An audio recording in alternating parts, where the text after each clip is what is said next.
Shalom ప్రభువైన యేసుక్రీస్తు నామములో మీ అందరికీ శుభములను సమాధానం కలుగును గాక. This is Nehemiah from the heart of Israel, Jerusalem. యెరూషలేములోనే ఒక ప్రత్యేకమైన స్థలంలో మనం ఉన్నాము. ఇజ్రాయెల్ దేశం మొత్తానికి హార్ట్ వంటి స్థలము యెరూషలేము. అటువంటి యెరూషలేములో ఒక ప్రత్యేకమైన స్థలం ఏంటి అంటే దావీదుపురము, దావీదు పట్టణము. మనం వాక్యం చదివేటప్పుడు దావీదుపురము అన్న పదం దగ్గరికి వస్తాం. బైబిల్లో దావీదుపురము అనంటే ఏ స్థలాన్ని అయితే సూచిస్తూ ఉందో వాక్యం ఖచ్చితంగా ప్రిసైజ్ గా అదే స్థలంలో మనం ఉన్నాము. దానినే సిటీ ఆఫ్ డేవిడ్ అని పిలుస్తూ ఉంటారు. ఓకే, మనం ఇక్కడ గమనించినట్లయితే ఇక్కడే మనకు ఒక వాయిద్యం కనబడుతూ ఉన్నది. దావీదు గారు వాయించే వాయిద్యం ఇది. దావీదు చక్కగా వాయిద్యాలతోటి, స్వరమండలములతోటి దేవుని ఆరాధించే గొప్ప ఆరాధికుడు. ఆయనకు గుర్తుగా ఈ యొక్క ఎంట్రన్స్ లో ఈ యొక్క పరికరాన్ని ఉంచడం జరిగింది. ఈ యొక్క దావీదు పట్టణంలో చాలా ప్రాముఖ్యమైన స్థలాలు ఉన్నాయి. ఆ యొక్క స్థలాలను ఒక్కొక్క వీడియో ద్వారా నేను మీ ముందుకు తీసుకొని రావడానికి ప్రయత్నం చేస్తాను. ఇదే స్థలంలో హిజ్కియా టన్నల్ ఉన్నది. అంతేకాదు దావీదు గారి యొక్క సమాధి కూడా ఉన్నది. దావీదు సమాధి అనగానే చాలా మంది అనుకుంటా ఉంటారు, సియోను కొండ మీద ఉన్నది కదా నెహెమ్యా అని మీరు అనుకోవచ్చు. సియోను కొండ మీద ఉన్నది ట్రెడిషనల్ గా చెప్పే దావీదు సమాధి. కానీ పురావస్తు శాఖ వారు రుజువులతో నిరూపించిన దావీదు సమాధి వేరే చోట ఉన్నది. అది కూడా నేను మీకు చూపిస్తాను. అంతేకాదు ఈ యొక్క దావీదుపురము నుండి ఈ యొక్క టెంపుల్ మౌంట్ కు వెళ్లే దారి కూడా ఒక ప్రత్యేకమైన దారి ఉన్నది. ఆ దారిని కూడా చూద్దాం మనం. ఓకే, ముందుకు వెళ్దాం పదండి. ఈ యొక్క దావీదు పట్టణము, దావీదుపురం ఎలా ఉన్నదో చూద్దాం పదండి.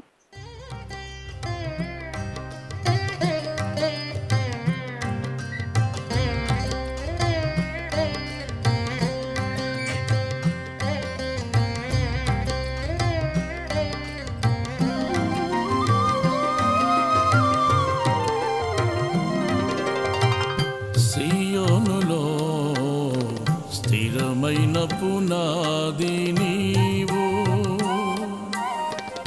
సియోనులో స్థిరమైన పునాది నీవు, నీ మీదే నా జీవితము అమర్చుచున్నావు,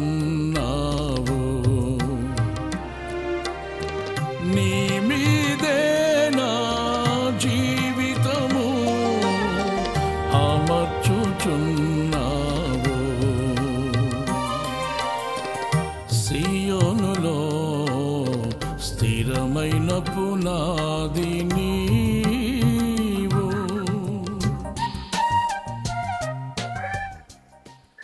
ఓకే, మనం లోపలికి వచ్చాము. ఇక్కడ నా వెనకాల చూసినట్లయితే ఈ యొక్క టికెట్ కౌంటర్ కనబడతా ఉంది. మేము 2 టికెట్లు తీసుకున్నాము. హిజ్కియా టన్నల్, అలాగే ఈ యొక్క దావీదు పట్టణం నుండి ఈ యొక్క టెంపుల్ మౌంట్ కు వెళ్లే దారి ఏదైతే ఉందో ఆ టన్నల్లో కూడా మనం ప్రయాణించనే ఉన్నాం. కాబట్టి ఎవరు మిస్ చేయమాకండి, చివరి వరకు చూడండి. చాలా అద్భుతంగా ఉంటుంది ఈ వీడియో. ఇప్పుడు ఏం చేద్దామంటే మనము కిందికి వెళ్దాం పదండి. కిందికి వెళ్ళి మొట్టమొదటిగా ఆ యొక్క దావీదుపురంలో ఉన్న ఆ యొక్క స్థలాన్నంతా మనం చూద్దాము. అటు తర్వాత హిజ్కియా టన్నల్ కావచ్చు, ఇక్కడ నుండి టెంపుల్ మౌంట్ కు వెళ్ళే దారిని చూద్దాం. యాక్చువల్గా స్టార్టింగ్లో నేను కొంచెం నర్వస్గా ఉన్నాను. ఎందుకు అనంటే ఇవన్నీ ఎలాగైనా మీకు చూపించాలన్న ఉద్దేశంతో ఎంతో వెల చెల్లించి నేను ఇంత దూరం వచ్చాను. కాకపోతే ఒకేసారి ఇక్కడ ఉన్నతను ఏమన్నాడు అనంటే మీరు షూట్ చేయకూడదు, ఇక్కడ షూట్ చేయడానికి పర్మిషన్ లేదు అన్నట్టుగా ఆయన చెప్పడం జరిగింది. ఆ మాటకు నాకు చాలా బాధ అనిపించింది. కానీ అతను రిక్వెస్ట్ చేసినప్పుడు దేవుడి కృపను బట్టి అతడు మనకు పర్మిషన్ ఇచ్చాడు. ఒక్కసారి ఈ స్థలం నుండి ఇక్కడ వ్యూ చూడండి, ఎంత అద్భుతంగా ఉందో. ఒక్కసారి వ్యూ చూడండి. ఈ యొక్క కొండ మీద ఇల్లు చూడండి ఎలా ఉన్నాయో. నేను మీకు ప్రతి వీడియోలో చెబుతూ ఉంటాను, ఈ యొక్క ఇజ్రాయెల్ దేశం అంటే మొత్తము కొండలు, లోయలే. ఇజ్రాయెల్ దేశానికి టూరిజం మీద వచ్చిన వాళ్ళకి ఆ విషయం స్పష్టంగా అర్థమవుతుంది. అన్ని కొండలు, లోయలే ఉంటాయి. సో కొండ మీద కట్టబడిన ఇల్లు చూడండి.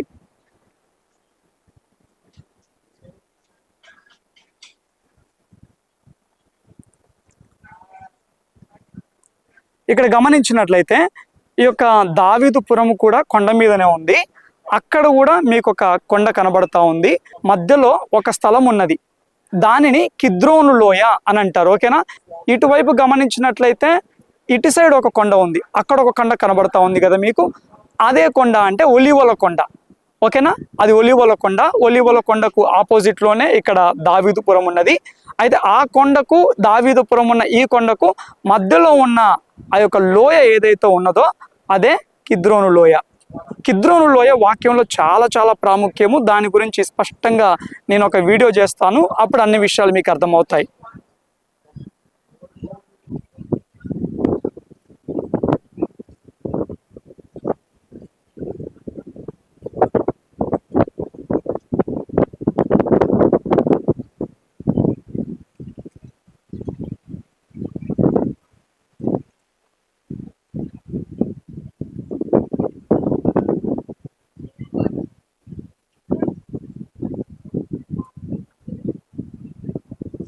ఇక్కడ నుండి కొంచెం స్పష్టంగా మీకు ఒలివల కొండ కనబడుతూ ఉన్నది చూడండి. నేను జూమ్ చేయడానికి ప్రయత్నం చేస్తాను.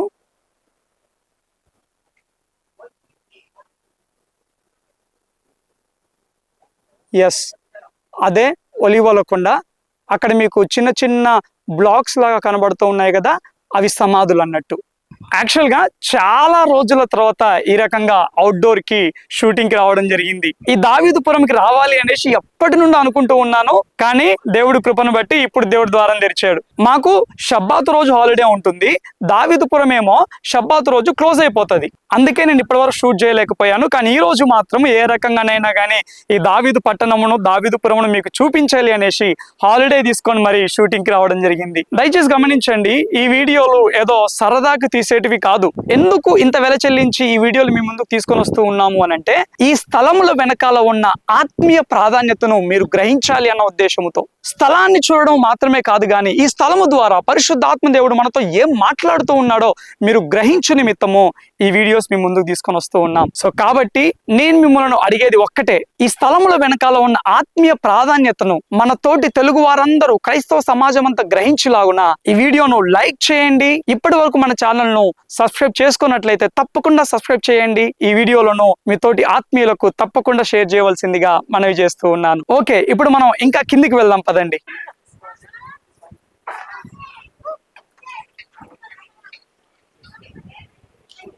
ఇప్పుడు మనము దావీదు పట్టణంలోని ఆ కాలం నాటి అసలైన కట్టడాలను చూడబోతూ ఉన్నాము. ఇక్కడ చూడండి, దావీదు కాలంలో ఒరిజినల్ గా ఏ కట్టడాలు అయితే ఉన్నాయో ఆ కట్టడాల యొక్క శిథిలాలను మనం ఇప్పుడు చూస్తూ ఉన్నాం.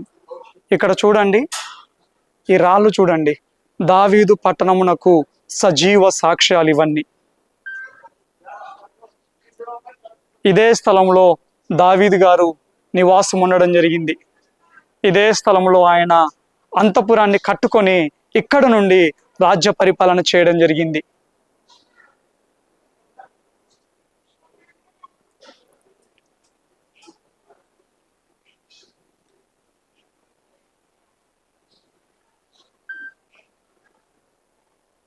చూడండి, నేను ఇప్పుడు ఏ రాళ్ళ మీద అయితే కూర్చు ఉన్నానో ఈ యొక్క రాళ్ళే దావీదుపురమునకు సజీవ సాక్ష్యాలు. ఓకే, మనం ఆలస్యం చేయకుండా ఇంకా ముందుకు వెళ్దాము. మనం హిజ్కియా టన్నల్ చూడాలి, అటు తర్వాత సిలోయం కోనేరు చూడాలి, అటు తర్వాత ఈ స్థలము నుండి మందిరానికి వెళ్ళే ఆ యొక్క టన్నల్ ని కూడా చూడాలి. వెళ్దాం పదండి.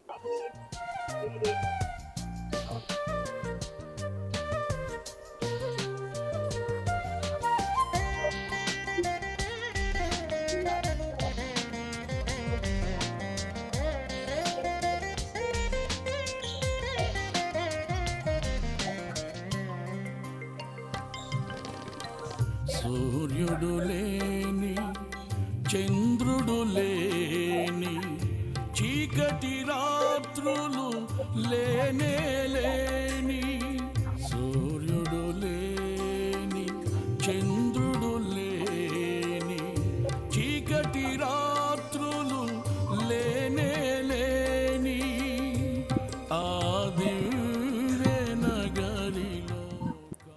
చూడండి, ఈ యొక్క రాళ్ళంతా, ఈ యొక్క కట్టడాలన్నీ దావీదు అంతఃపురం యొక్క రిమైన్స్ అన్నట్టు. ఇక్కడ గమనించినట్లయితే ఒక పిల్లర్ కూడా మనకు కనబడతా ఉంది. ఇక్కడ చూడండి, ఈ యొక్క పిల్లర్ని చూడండి, దావీదు అంతఃపురం యొక్క పిల్లర్ యొక్క శిథిలాలు. నేను కొంచెం జూమ్ చేస్తాను. ఎస్,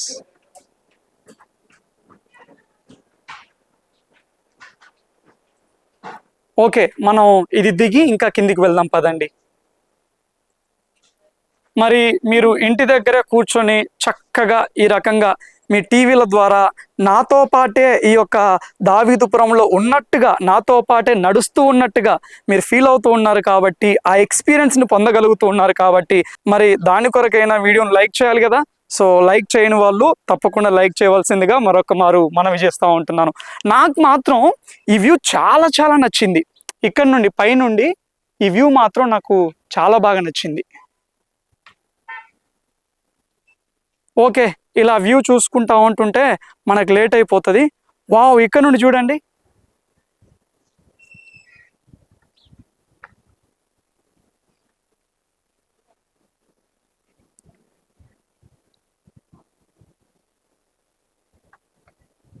ఇక్కడ చూడండి, మనకు స్పష్టంగా కనబడుతూ ఉంది ఈ యొక్క దావీదు గారి ప్యాలెస్ యొక్క శిథిలాలు. కింది వరకు అలా ఉన్నాయి కట్టడాలన్నీ. యాక్చువల్గా ఇదే అసలైన రాయల్ కోర్ట్ అంట, రాజుగారు ఉండే నివాసం ఇదే అంట.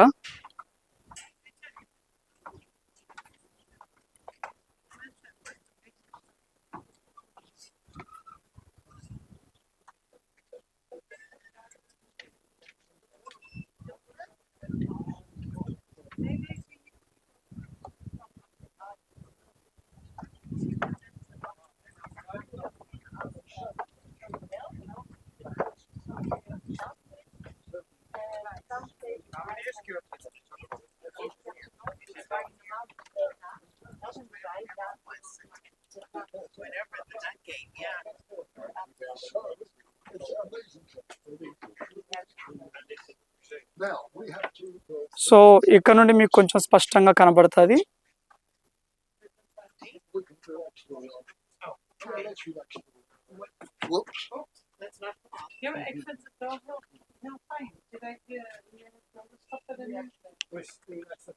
ఓకే, నేను ఇక్కడ నుండి నా బ్యాక్ సైడ్ ఒక వ్యూ కనబడుతుంది. అక్కడ నుండి మీకు ఒలివల కొండ చూపిస్తాను చూడండి, చాలా అద్భుతంగా ఉంది. ఇదిగో ఇక్కడ నుండి మీకు స్పష్టంగా కనబడుతూ ఉంది కిద్రోను లోయ. ఓకే, సో ఈ పాత ఉంది కదా, ఒక దారిలాగా ఉంది చూడండి, అదే కిద్రోను లోయ అన్నట్టు. ఓకేనా, అక్కడ కనపడేది ఒలివల కొండ. ఒలివల కొండకు ఎదురుగా టెంపుల్ మౌంట్ ఉంటుంది అన్నట్టు. టెంపుల్ మౌంట్, సియోను పర్వతం ఉంటుంది. దాని పక్కనే ఈ యొక్క దావీదు పట్టణం ఉంటుంది. సో ఈ రెండు కొండల మధ్య ఈ రకంగా ఈ యొక్క కిద్రోను లోయ ఉంటుంది. ఈ కిద్రోను లోయ అలా ముందుకెళ్ళిపోయి బెన్ హినోము లోయకి కనెక్ట్ అవుతుంది. ఈ కిద్రోను లోయ అలాగే బెన్ హినోము లోయ రెండు కలిసి డెడ్ సీలో మీట్ అవుతాయి. డెడ్ సీలో ఎందుకు మీట్ అవుతాయి అనేది కూడా ఒక చాలా అద్భుతమైన ప్రవచనాత్మకమైన కారణం ఉన్నది. అది భవిష్యత్తులో నెరవేరనే ఉన్నది. అది ఏంటి అనేది నేను మీకు ముందు వీడియోస్లో ఎక్స్ప్లెయిన్ చేస్తాను. ఓకేనా.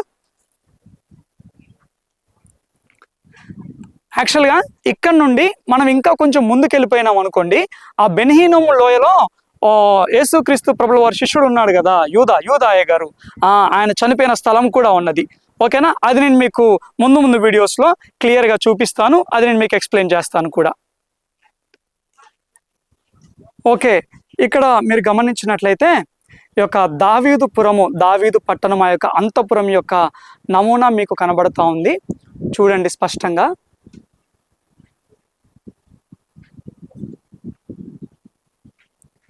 ఇలా ఉండేది ఈ యొక్క దావీదుపురము.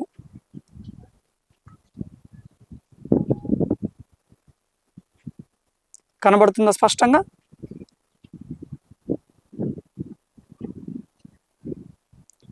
సో ఇది ఎంట్రన్స్ లాగా ఉన్నది.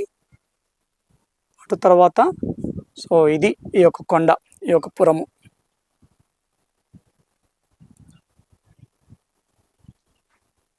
అయితే ఇదే స్థలంలో రాత్రిపూట నైట్ షో జరిగిద్ది. ఎక్సలెంట్ ఉంటుంది అన్నట్టు. ఓకేనా, ఇక్కడ అందరూ కూర్చొని ఆ యొక్క నైట్ షోని ఎంజాయ్ చేస్తారు. అంతేకాదు, ఇజ్రాయెల్ను చూడడానికి వచ్చిన వారు ఎంతమంది యొక్క దావీదు పట్టణం లోపలికి వచ్చారో కామెంట్ చేయడం మర్చిపోమాకండి. నిజంగా దావీదు జీవితము, దావీదు యొక్క చరిత్ర చాలా అద్భుతమైన చరిత్ర. అందులో నుండి చాలా లోతైన ఆత్మీయ సత్యాలను మనం గ్రహించవచ్చు. దావీదు గారు 3 అంతల అభిషేకాన్ని పొందుకున్నారు. దావీదు గారు 3 సార్లు అభిషేకింపబడ్డాడు. మొట్టమొదటిగా సమూయేలు ప్రవక్త చేత వారి ఇంట్లో అభిషేకం పొందాడు. అటు తర్వాత రెండవ మారు యూదా పెద్దల చేత యూదా సామ్రాజ్యానికి రాజుగా ఉండడానికి ఆయన అభిషేకింపబడ్డాడు. మూడవ మారు ఇశ్రాయేలు ఆ యొక్క సర్వ సమాజం అందరి చేత ఆయన రాజుగా అభిషేకింపబడ్డాడు. దావీదు జీవితంలో 3 స్థాయిల అభిషేకాన్ని, 3 స్థాయిల పరిపక్వతను మనం చూస్తూ ఉన్నాం. దయచేసి గమనించండి, ఈ 3 స్థాయిల పరిపక్వత, 3 అంతల అభిషేకం అనేది వాక్యంలో మనం స్పష్టంగా చూస్తాం. మనం యేసుక్రీస్తు ప్రభువు వారు బోధించిన ఆ యొక్క ఉపమానములను మనం గమనించినట్లయితే, ఆ యొక్క విత్తనాలు విత్తువాడి యొక్క ఉపమానంలో ఆ విత్తనములంట 30 అంతలుగా, 60 అంతలుగా, 100 అంతలుగా ఫలించాయంట. ఆ 30 అంతలు, 60 అంతలు, 100 అంతలు ఏంటి అని అంటే, అదేదో ఆర్థిక ఆశీర్వాదం కాదండి, అది ఆత్మీయమైన పరిపక్వత. అంటే ఏంటి అంటే, సంఘంలో ఉన్నవారు కొంతమంది 10 సంవత్సరాలు, 15 సంవత్సరాలు క్రైస్తవులుగా ఉన్నా కానీ వారు 30 అంతల పరిపక్వతనే కలిగి ఉంటారు.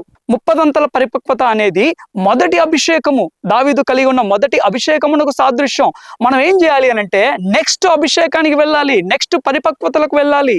అదే 60 అంతల అభిషేకం. అటు తర్వాత మనము 100 అంతల పరిపక్వతలోకి చేరుకోవాలి. అదే తండ్రుల అభిషేకము, తల్లుల అభిషేకము అని వాక్యం తెలియజేస్తా ఉంది.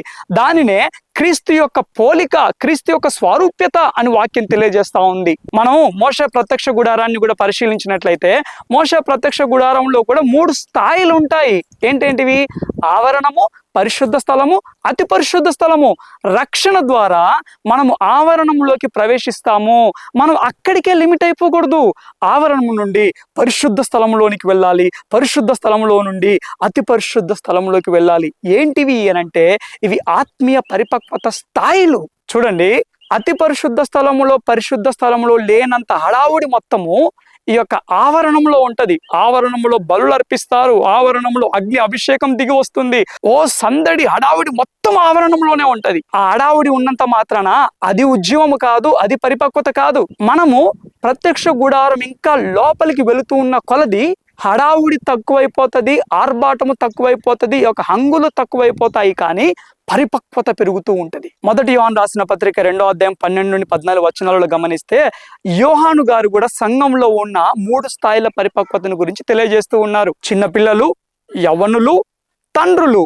చిన్నపిల్లలు అంటే సండే స్కూల్కి వెళ్ళేవారు, యవ్వనులు అంటే యూత్ మీటింగ్కి వెళ్ళేవారు, తండ్రులు అని అంటే ఈ యొక్క పెద్దల చర్చికి వెళ్ళేవారు అనే అర్థం కాదు. ఆ అర్థం ఏంటి అని అంటే, సంఘంలో ఉన్న 3 స్థాయిల పరిపక్వతను గురించి యోహాను గారు తెలియజేస్తూ ఉన్నారు. పౌలు గారు కూడా అంటా ఉంటున్నారు, మీరు ఇంకా చిన్న పిల్లల వరే ఉన్నారు, మీరు ఇంకా పాలు తాగే స్థితిలో ఉన్నారు, మీరు ఎదగాలి, మాంసము తినే స్థితికి ఎదగాలి అని పౌలు గారు సంఘాన్ని ప్రేరేపిస్తూ ఉన్నారు. దయచేసి గమనించండి, ఈ అంత్యకాలంలో సంఘము చిన్న పిల్లల పరిపక్వతలో ఉండకూడదు. ఈ చిన్న పిల్లల పరిపక్వత ఏంటి అని అంటే, ఈ యొక్క హంగులు, ఆర్భాటాలు, హడావిడి, ఉద్యోగ కూడికలు, ఇంకా ఇదే ఆత్మీయత, ఇదే ఉద్యోగం అని అనుకుంటూ ఉంటారు. ఈ యొక్క టచ్ మినిస్ట్రీస్ కి బాగా ఆకర్షితులు అవుతూ ఉంటుంటారు ఈ యొక్క చిన్న పిల్లల పరిపక్వతలో ఉన్నవారు. ఎవరైనా కానీ పండ్లు ఇస్తాము, ఇగో ఇది ఇస్తాము, అది ఇస్తాము, అద్భుతాలు జరుగుతుంది అనగానే పరిగెత్తుకుంటూ పోతా ఉంటుంటారు ఈ యొక్క చిన్న పిల్లల పరిపక్వత కలిగిన వారు. ఈ చిన్న పిల్లల పరిపక్వత కలిగిన వారు సంఘంలో ప్రాధాన్య కొరకు ప్రాకులాడుతూ ఉంటుంటారు. దయచేసి గమనించండి, మన వాక్యము ద్వారా, బలమైన ప్రార్థన జీవితము ద్వారా, లోతైన వాక్యాన్ని ధ్యానిస్తూ